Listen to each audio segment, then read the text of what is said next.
kenapa dia macam tu. So ni. So bila banyak kali saya tanya kenapa tak pergi sekolah, kenapa tak bangun lepas solat pergi kan sekolah pagi kan, solat lepas tu pergi sekolah. Dia kata buat apa, uncle tak apa, buat apa, dia kata dalam dia cakap lah, saya pergi sekolah pun saya kena faham apa cikgu cakap. Okey. Lepas tu buat apa nak apa hidup sebab dah tak ada apa dalam waktu tu model berapa? Rasa dalam umur 10 ke macam tu lah. 10-11 lah. Ya.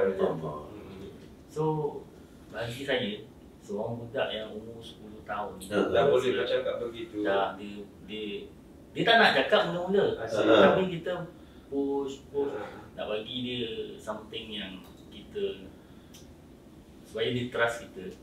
So kita sentiasa macam hari-hari pujuk dia pergi sekolah.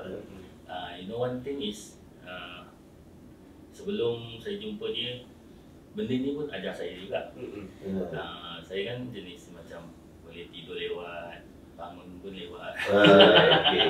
So bila saya cakap saya nak bantu budak ni, saya pun berubah. Saya pun bangun awal.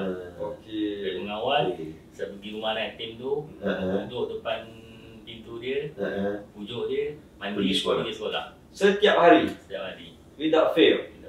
Sebab saya rasa tanggungjawab pada budak ni supaya dia boleh pergi sekolah. Tapi at that time belum lagi lah ada perasaan nak jadikan dia sebagai anak kan? Memang nak bantu dulu kan? Sebab dalam rumah tu hanya dia seorang je yang buat hal macam ni.